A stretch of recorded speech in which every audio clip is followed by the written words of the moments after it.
We've also increased the penalties for employers who contravene the Employment Standards Act. And for the first time, the Minister of Labour now can, by law, publish the names of employers who break the rules.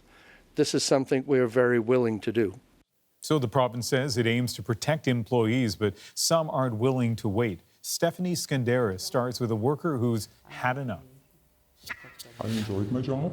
I planned on being a lifer. After 9 years at Tim Hortons, this supervisor has given her notice. She says the changes brought in over the new minimum wage were just too much. They were announced in a letter posted on an office door. Breaks would not be paid. It doesn't tell about hour cut, but you look at your schedule and you see the significant cut in your hours. I went from a 9-hour shift to being paid for a 7.5-hour shift. I make about $62 less every 2 weeks. It's the act of bullies that has no place in this province. Today, Ontario's Minister of Labour expressed frustration with how some businesses have reacted. They've gone overboard. They're complying with the act, but certainly not complying with the spirit of the act.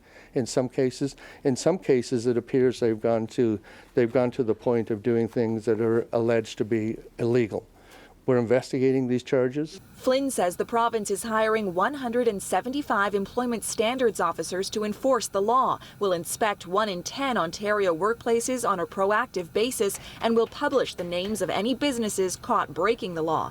But this employment lawyer says the tough talk may not amount to much. There's certainly no legal repercussion in terms of any business that decides to go against, quote unquote, the spirit of the legislation. And of course, that's a subjective term. What matters fundamentally from a legal perspective is the letter of the legislation. Jason Beho says the government should have expected a business backlash. It is an unfortunate consequence, but it's nonetheless a very predictable consequence. Predictable, maybe, but that doesn't make it easier for the workers caught in the crosshairs.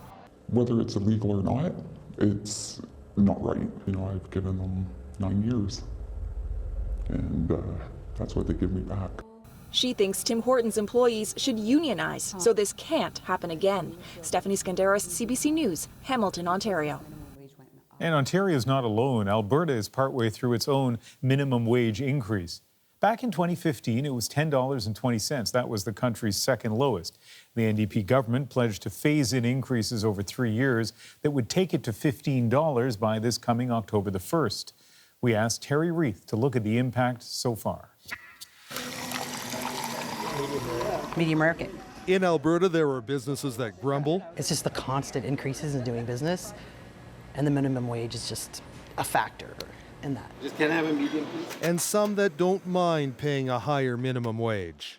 Just say be happy and pay your employees good wages, and they'll be all happy workers. Alberta's move to $15 an hour this October hasn't met anywhere near the resistance it has in Ontario. A big reason, so few workers earn minimum wage. Only about 212,000 people, 11% of the labor force, earn the current minimum of $13.60 an hour. Compare that to Ontario, where 1.2 million people, 20% of the workforce, earn under $14 an hour. One big reason for the difference is Alberta's resource economy, which tends to drive up wages. Right now, Alberta has a labor shortage. And so it isn't the minimum wage that is in fact the problem right now. It's we can't get workers to work the lowest wage jobs in our economy. That's a problem for us. Still, for small business owners, it isn't easy. Jill Johnson and her sister own restaurants in Calgary and Edmonton. The Edmonton location will close in March. The sisters are doing double duty at their remaining outlet. Well, I'm the waitress today, and my sister's the waitress tomorrow, and we've just sometimes we close a little earlier, open a little later. We've made some adjustments. But Z Zaidi sees a silver lining in paying his employees more. I think as the more money come to the people's pocket, they're going to spend more money in my business, and everybody will be very happy. Not everyone is happy. Critics still say that forced raises cost jobs. But overall, with recent news of 70,000 new jobs created in Alberta, the minimum wage debate isn't nearly as heated as it once was. Terry Reith, CBC News, Edmonton.